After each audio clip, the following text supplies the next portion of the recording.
Selamat datang di materi kuliah Kimia Medisinal. Pada materi kali ini kita akan sama-sama belajar tentang hubungan kuantitatif struktur aktivitas dari obat-obat anti malaria.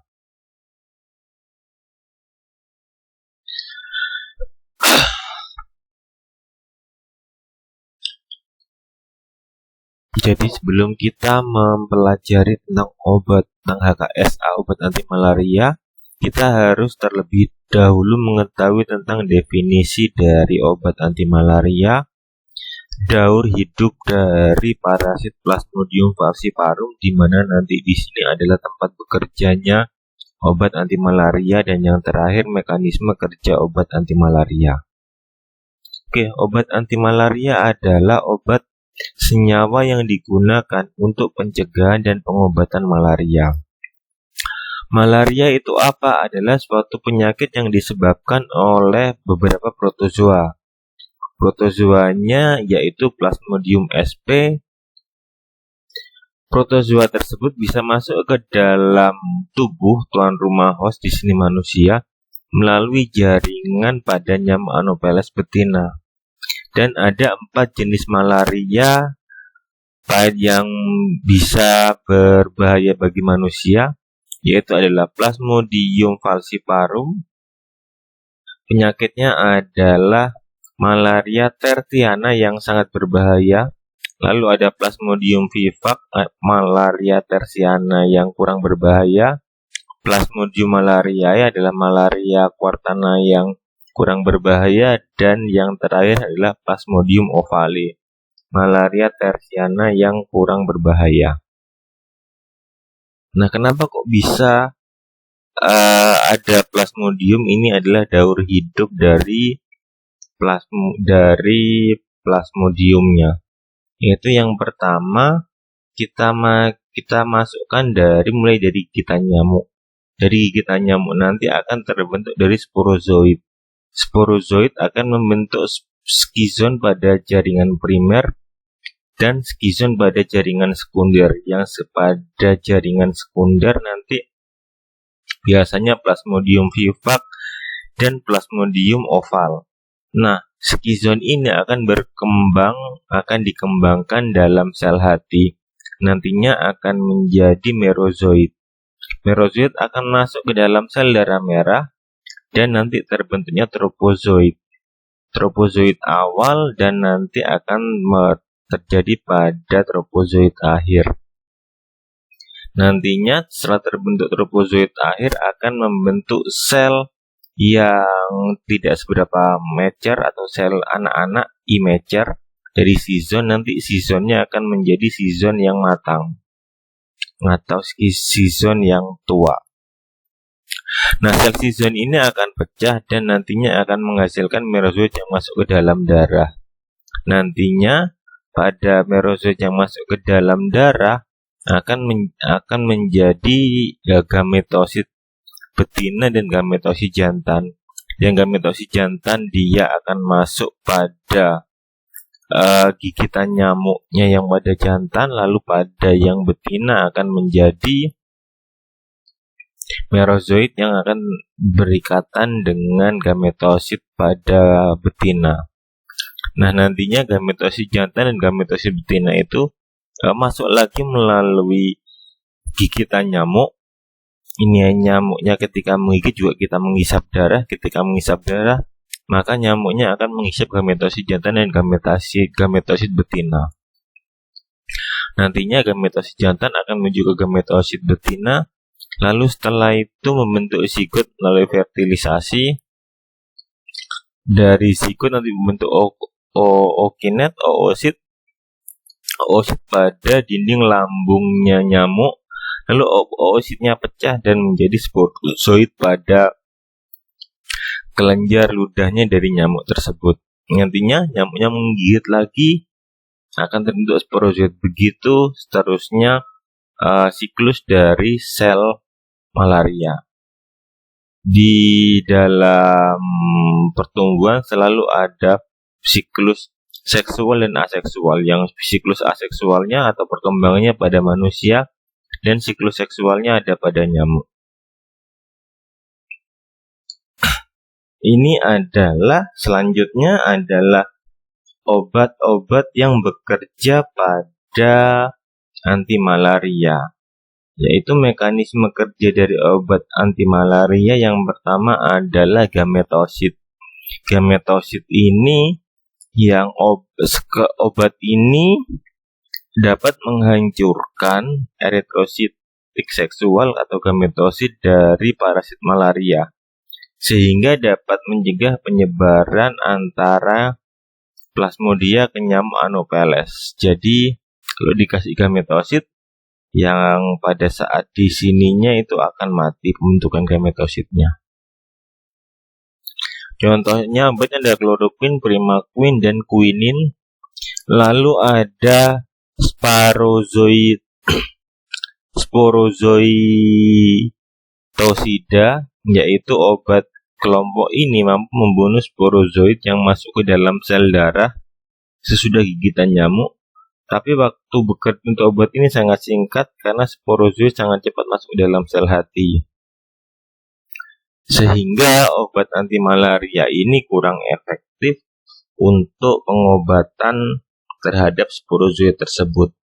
Contoh obatnya adalah klorguanid, primetamin, dan primaquine. Lalu ada obat yang bekerja sebagai sporontosida, yaitu obat yang bekerja pada tubuh nyamuk malaria yang menginfeksi tuan rumah dengan cara mencegah pembentukan oosit dan sporozoid. Contoh obatnya adalah primetamin, klorguanid, dan primaquine. Lalu mekanisme kerja anti malaria lainnya ada yang berinteraksi dengan DNA, lalu ada yang menghambat enzim dihidrolat reduktase, ada yang menghambat enzim dihidrokterat sintase, dan ada yang mengemis protein pada DNA, protein pada plasmodium, dan mekanisme kerja lain-lain. Untuk yang berinteraksi dengan DNA, kita ada 4 golongan obat, yaitu ada 9 aminoakridin, 4 aminoquinolin, 8 aminoquinolin, dan quinolinometanol. Menunjukkan efek skizontisid yang cepat dengan cara berinteraksi dengan DNA dari parasit. Jadi obat ini mampu masuk ke dalam sel dari parasit tersebut, dan dia bisa mengganggu sampai DNA-nya. Nah, mengganggunya dari mana? Turunan obat di atas memiliki 4 cincin struktur datar, yaitu sama-sama ada amina. Di situ ada aminoakridin, aminoquinolin, dan aminoquinolin. Nah, sehingga dapat mengadakan interaksi dengan pasangan double helix pada DNA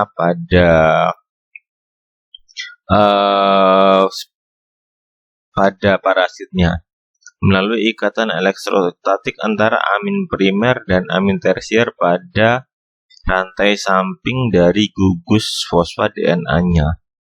Jadi di sini karena ada gugus aminanya, nantinya aminanya akan berikatan dengan DNA dari virus tersebut, dari plasmodium tersebut.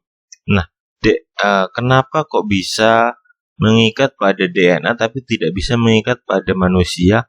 Karena bentukan dari DNA-nya tersebut untuk parasit sangat spesifik, sehingga dengan adanya obat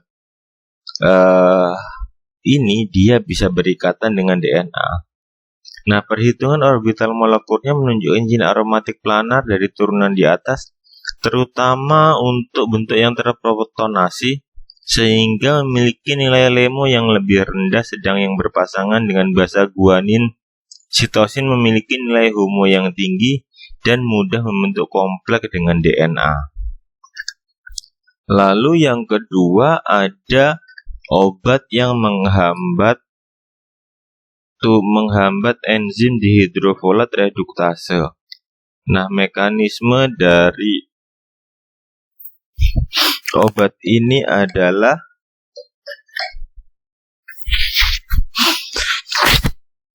memiliki aktivitas menghambat enzim dihidrofolat reduktase yang dapat mengkatalisis perubahan asam dihidrofolat menjadi asam tetrahidrofolat.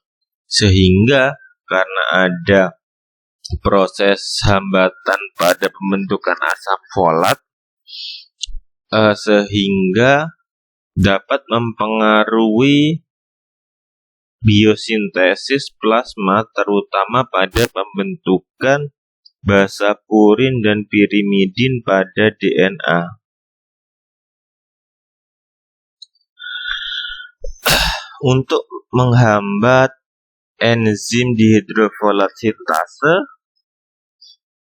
ada turunan sulfonamid dan turunan sulfon bekerja antimalaria dengan menghambat enzim dihidrofolat sintase yang dapat mengkatalisis kondensasi ester pirofosfat 2-amino-4-oksohidroksimetil dihidropterin dengan asam para aminobenzoat, sehingga kalau misalkan tidak terbentuk asam para aminobenzoat akan menyebabkan kematian pada parasit. Jadi di sini tujuannya adalah menghambat asam para aminobenzoat.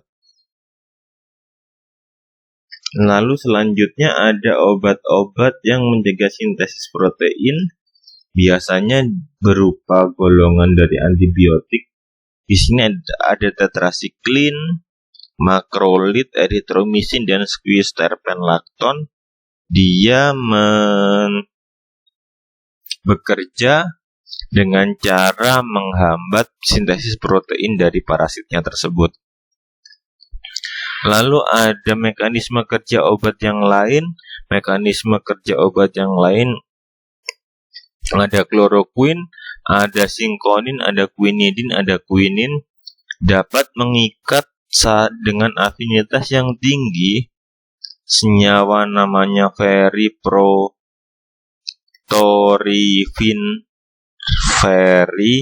protoporfirin 9. Ini senyawa apa? Senyawa suatu gugus prostetik dan hemoglobin, mioglobin, dan enzim tertentu, sehingga dapat membentuk ikatan koordinasi dan menyebabkan kerusakan pada cincin antimalaria tersebut. Kloroquine, untuk obat kloroquine juga menghambat ornitin dekarboksilase, suatu enzim yang membatasi kecepatan dari biosintesis poliamin pada senyawa malaria tersebut. Nah, untuk struktur kimianya itu mekanisme obat antimalaria dibagi menjadi 4 golongan, yaitu ada 9 aminoakridin, ada 4 aminoquinolin, ada 8 aminoquinolin, ada biguanid, ada diaminopirimidin, ada quinolinometanol, ada turunannya sulfonamid, dan ada terakhir sulfon. Kita akan bahas satu-satu HKSA dari obat-obat tersebut. Yang pertama adalah 9 aminoakridin. Contoh obatnya adalah quinacrin HCl. Dia mekanisme obatnya bekerja sebagai eritrositik. Sekarang jarang digunakan sebagai antimalaria karena tersedia obat yang lebih aktif dengan sifat toksik yang lebih rendah. Untuk quinacrin sendiri masih digunakan untuk obat pada infeksi Giardia lamblia yang berat, untuk pengobatan leishmaniasis dan antelmitik terhadap Taenia saginata, Taenia solium, dan Hanana. Nah, ini untuk pengobatan yang bawah ini untuk pengobatan cacingan. Ya. Lalu ada turunan 4 aminoquinolin. Contoh obatnya adalah aminodiaquin, chloroquine fosfat, hidrokloroquin, dan santoquin. Untuk obat ini, turunan 4 aminoquinolin ini memiliki aktivitas yang lebih tinggi dibandingkan dengan quinin atau 9 aminoargidrin dengan toksisitas yang relatif lebih rendah. Pemakaian jangka kerjanya dengan dosis besar dapat mempengaruhi pendengaran dan penglihatan.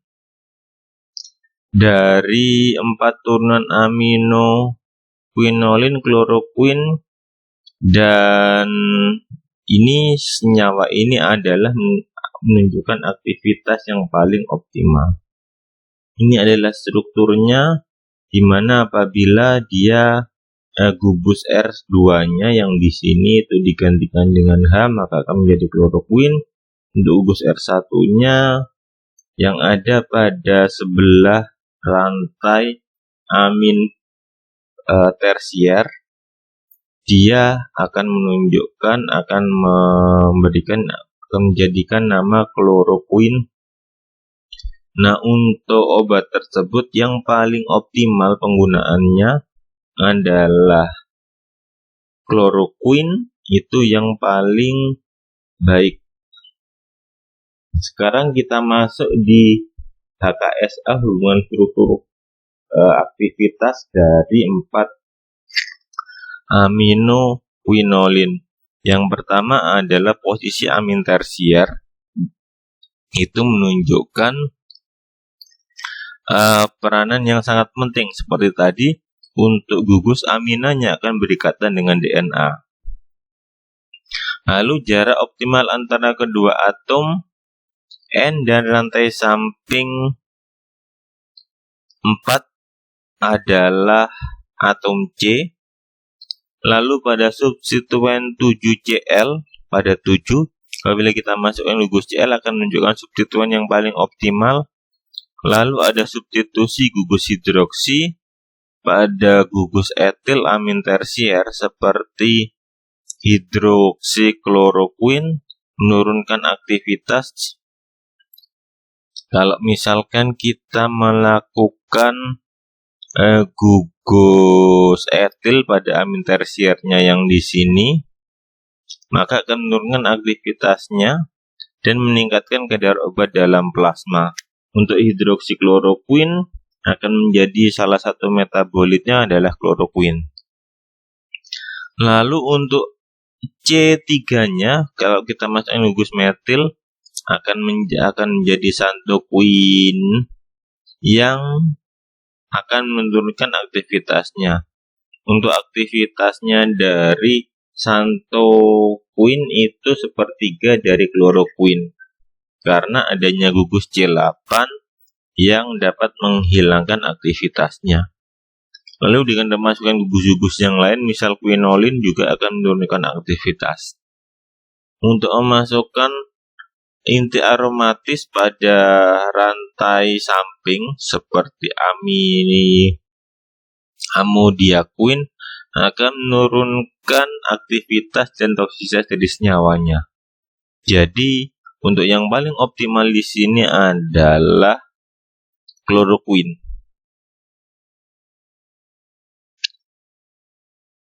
Lalu ada obat selanjutnya, ada turunan 8 aminoquinolin.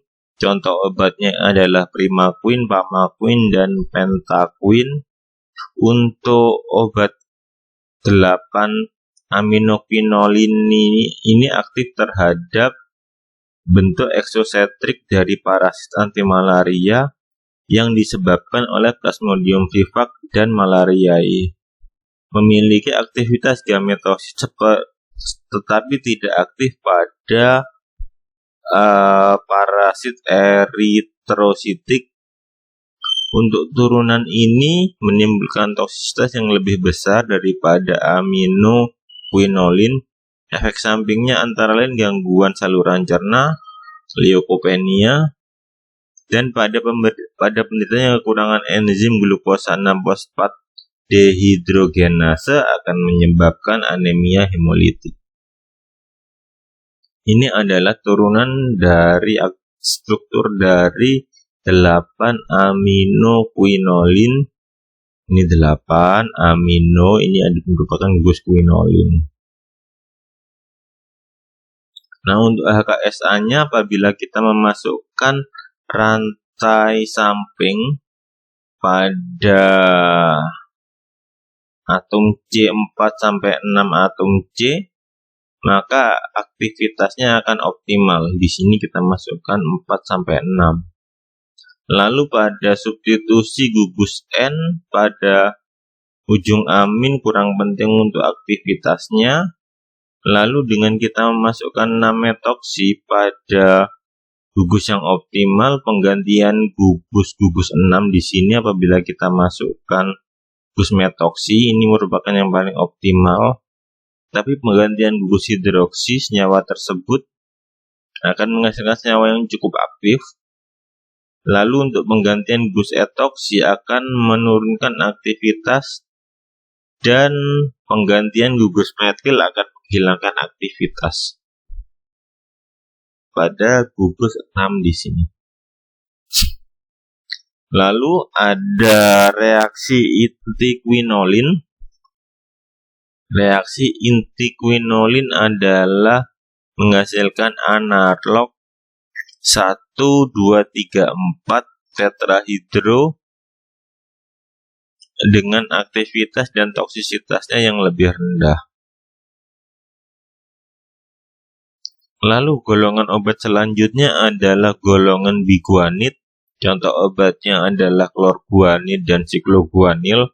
Untuk turunan dari biguanid sendiri merupakan schizontisida exoritrositik dan eritrositik pada Plasmodium falciparum dan Plasmodium vivax. Toksisitasnya relatif lebih rendah, misal gangguan cerna, tetapi turunan obat ini dapat menimbulkan kekebalan terhadap anti malaria, sehingga terhadap malarianya sendiri, sehingga kurang bisa digunakan atau kurang populer digunakan sebagai obat anti malaria. Ini adalah strukturnya biguanid. Struktur utamanya seperti ini mirip dengan turunannya dari obat anti diabetes. Nanti kalian lihat pada strukturnya HKSA-nya obat anti diabetes. Lalu pada gugus R1-nya kita masukkan Cl dan ini kita masukkan H menjadi proguanil. Lalu di sini kita gantikan Br menjadi bromoguanil. Kalau Cl semuanya jadi kloroproguanil. Lalu obat selanjutnya adalah turunan diaminopirimidin. Untuk turunan diaminopirimidin contoh obatnya adalah pirimetamin dan trimetoprim. Untuk turunan diaminopirimidin ini merupakan schizontisida exoeritrositik dan eritrositik terhadap Plasmodium falciparum dan schizontisida exoeritrositik terhadap Plasmodium vivax. Untuk turunan ini juga bisa sebagai sporontosida yang cukup efektif. Nah, kalau misalnya kalian lupa schizontisida exoeritositik dan schizon ini terdapat pada di sini. skizon pada jaringan primer dan skizon pada jaringan sekunder.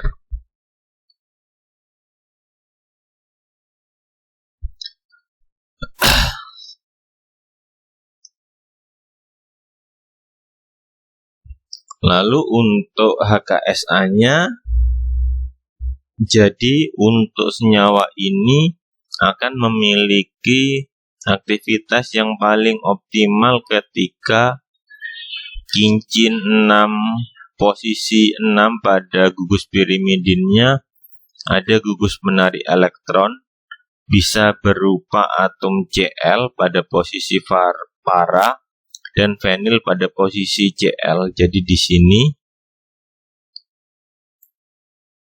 Lalu pada kedua cincinnya dipisahkan oleh suatu atom C.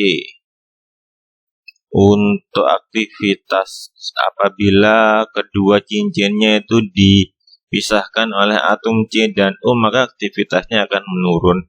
Nah, di gugus ini tidak dipisahkan antara atom C dan atom O. Dari segi turunan di atas, yang paling tinggi adalah primetamin, menunjukkan aktivitas yang paling tinggi untuk pengobatan anti malaria. Lalu ada turunan quinolinometanol atau yang kita kenal dengan alkaloid kina. Contoh obatnya adalah quinin fosfat, quinidin sulfat, mefloquine, dan eoquinidin.